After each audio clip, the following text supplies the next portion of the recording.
This is Emilien Lomet, who is the game designer on Rainbow Six Siege, and you're part of a team that is designing this game, and it feels like perpetuity. It feels like it's a never-ending experience game designing this game. Yes, it is very much that. It is what live games are all about, is you always need to iterate on what you have, to improve what exists, to make what doesn't, and moving from one place to another with a very strong vision, all together, collaborating over this amazing project. It's been so many years now, and it's going to be so many more. It's incredible, and I have to say to you, and to please pass this on to the team, congratulations, because I know that this was born out of the Montreal studio, a Canadian-made game that has taken over the whole planet. So I'm shaking your hand, but definitely go back and shake everybody else's hand when you get back to Montreal. It's going to take me some time. There's a lot of people, but definitely I'll tell them, and we are very happy about the current situation of the game. None of us really saw that coming, but we're going to enjoy. You've got new operatives that you're announcing as part of the new season that you're showing off here at the event, and it was stuff that people were asking for. Yes, absolutely. Kali and Wamai are definitely elements that we've been thinking about for a very long time, that we needed to add to the game, that people wanted to have in the game. So the exact shape and form that they have now, of course, our own creation in a lot of ways, but those core ideas and the core needs for the meta were there for a very long time. So alternative to Jaeger, alternative to Thatcher, all of this was very critical for a lot of players, and specifically in the context of pick and ban. So now we have that in the game finally, and I think it's gonna bring a breath of fresh air to the whole situation about those two specific slots. Both seem like they're sort of engineered for people that have been playing this game for a long time. There's a lot of really intricate detail and skill involved in, I think, getting the most out of the sniper rifle and getting the most out of the magnet feature that Wamai has. Can a new player jump in and understand what to do with these characters? So that's true. They both require a lot of map knowledge and a lot of understanding, but that's true of a lot of operators, and that's true of Siege in general. However, there is a lot of elements about those two that makes them actually available for new player in a way that I think is going to be interesting. Wamai has been designed to have a smooth learning curve even if you're new. We don't want you to preemptively deploy everything. We want you to do this during the round. That's why we have this Legion system to get your charge during the round, to help you learn how to use him properly. Kali, on the other hand, this bolt-action sniper rifle might be something completely new and away from Siege, but it's a staple of every video game in FPS, so if you've played anything else before, you should be able to play Kali with the weapon. The gadget, on the other hand, is a bit trickier, and learning how to use it requires to know the enemy team's gadget and the map, but at least you can have fun with the weapon easily and then learn slowly how to make the most out of our gadgets. How long does it take to make two new operatives like we're seeing with Wamai and Kali? That process has evolved a lot from the very beginning of Siege, where we were trying to find how to make this, to now where we have a way more comfortable process. And usually the whole process is 9 months. From conception, the first prototypes where we iterate a lot, we make 6, 7, 8, 9, 10 prototypes different that we test very, very fast. Like week after week, we test a lot of things to find what we want to do, what direction we're going to. Oh, that concept is awesome. Actually, not so much. Let's try something else. So that's the first step. And then after that, we have a long period of implementation, iteration, like I mentioned with the UX designer to nail down the feedback properly, iterate with our universe guys and realization to make sure that it feels and look awesome and sound awesome, and everyone involved, animation, sound, SFX, VFX, all the teams go together to make the whole product. And the whole process is 9 months, which gives time to realize when you make a mistake and change it, which gives time to meet with the pros, meet with the players, test things again and again and again to get the best we can out of this, knowing that even if it's not the entire perfection, 9 months is a long time, but might not be enough for everything. Testing our content for a few days is not enough as well, but then we have the test server, then we're a live game, then we can change it again, when we can iterate. Like, an operator makes 9 months to be released, but it takes a lot more time to make it. And to balance. And to balance it, exactly. Some operators are not complete. We're going to add things to them, and it's going to change over time. And so at the end of the day, the game always evolves. Operator always evolve. So I'd say it takes 9 months now to release an operators, but it takes way more time to make it a full package. And then they have an effect on the other operators. How many operators are we up to now? We're 54, I'd say.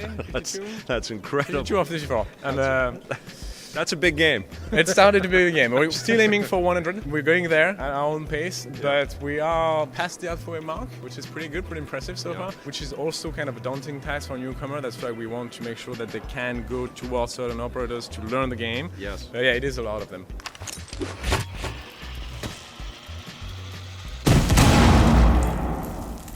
The other big announcement too with this new season is you tweaked the theme park. You've done some fixes. Absolutely. So theme park, there was a lot of things going on in theme park and a lot of fixes that we wanted to implement. Chief among them, the lighting was very problematic. It was very dark, a lot of areas you could not find your targets. Yep. That has changed. The whole art team and lighting has been changed and evolved to something that is way clearer, cleaner.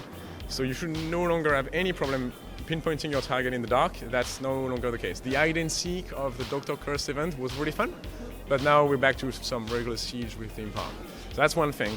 Second thing is some of the layout and the way you navigate the map was very convoluted and didn't make sense. Usually when you're on Rainbow Six map, if you're in a house or a building, it makes sense because we work in buildings and we know how they're made, and usually there is a path to a room that leads to somewhere else, and it makes some sense. Sure. Theme park was not making a lot of sense, which in a theme park is okay. A little bit of sense. Yeah, exactly. But as a player, you don't really know what to expect after the next corner, right? So we want to take a step back from this messiness to get something more structured, and we remove some of the most convoluted part of the map, like train, gargoyle, to replace them by something different. And finally, the general footprint of the map. The map is huge. And speaking of train, we simply removed it. We picked train and the whole slice of the map, we just removed it, smooshed the map together. So the general footprint of the map now is closer to what we have for every other map in Siege. One of the things that's amazing about Rainbow Six in general is its adherence to authenticity, and I think that there is a language there that people are familiar with even if they never play video games, right? It is true for a lot of things. Yeah. A lot of gadgets are gonna make a lot of sense right away, and you're gonna like either because you've experienced from all the games or because just watching a movie. Exactly, watching a movie. From a universal standpoint, it just makes sense. Yeah. Some of them are a bit more complex and intricate, and I understand that those ones we need to pay close attention to how we feedback what's happening, making sure that everyone understands. That's why we have game designer like me that design the whole gameplay, balance, strategy, and the depth of how to put all those pieces together, but we are also UX designer that make sure that the user experience that you have is as smooth as possible, that you can understand everything without having to have a doctorate or whatever, and you just can just read what's happening and the situation is clear every time. I would say that probably one of the successful ingredients of Rainbow Six Siege is that it hasn't been a hand-holdy game. I think that it has asked a lot of the players to get the most out of them, and you guys have an understanding that your audience is sophisticated and it's played lots of games, and you have built a game to their ability, I think. Well, it is true, but at the same time we have such a loud audience now, and we don't want to push people away because there is depth and there is absurd amount of complexity, and you need to find a smooth punt between those two things. You can have depth with things that are easy to learn, because if you mix gadgets, weapons, maps together, you will have a recipe for infinite possibilities. Right. So going for depth doesn't mean that every operator we make needs to be incredibly difficult to handle. We actually want you to have a smooth learning experience, both with maps and operators. And even, yes, some of those gadgets are going to be trickier than others. It has to be, this is the way it is. But it doesn't mean we want to use this as a barrier of entry for everything. I personally believe that anyone should play Siege if they want to, anyone should stay and enjoy the game with us, and that they don't have to come in with the massive books of strategy to just start playing the game. So yes, the community and the people we have involved in the game tends to be very knowledgeable about it. Right. But it doesn't mean that if you're not, you cannot pick up Siege now. You can definitely do that. There is a lot of things that you can do very easily in the game, and you're gonna learn with everyone else. We're trying to work on that by introducing newcomer playlists with limited amount of maps, with a setting in which you're gonna be able to learn things at your pace. We try to offer resources to the player to learn that. We have an awesome community of influencers that make guides online that can help you learn all those things. So despite this depth, doesn't mean it's supposed to be an insurmountable cliff to climb. Yes. And I guess through game design and through working with your teammates, you work with people that are brand new to the experience on a regular basis, as well as the influencers and the pros?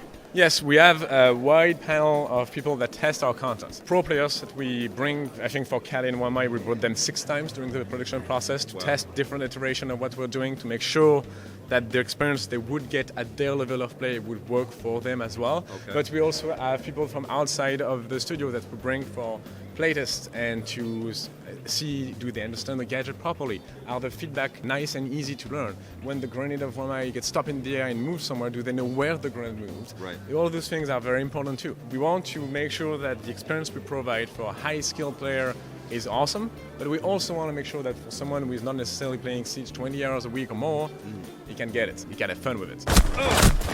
We're developers, but we're player first. I played the games so many fucking thousands hours, it's crazy. But the reality is, by being players, by being member of the community, we were player before, we're still player now, so it's not difficult to relate to the community. Sure. Every time we have a Reddit post or a Twitter post of someone ranting about something not going right, yeah, it frustrates me as well. I don't like this not happening the right way in the game. I don't like that bug as well. I don't like cheaters. No one does, and it's as a player of my own game, I get just as frustrated as they are. So relating to them is very easy. That's what you fixed the repelling issue for this update, because right? it was bothering me so much. And all of us on the production floor. It's very easy to understand what's wrong when you talk to them, when you listen to them, and whether it's influencer or any players, and when you play your own game because you face the same challenges. Continued success. Thank you very much. It's an incredible story, and you know what? Everybody in the games industry is really proud of your team. It's crazy. Good stuff. Thank you very much. Thank you. It was great. Watch out! Outstanding.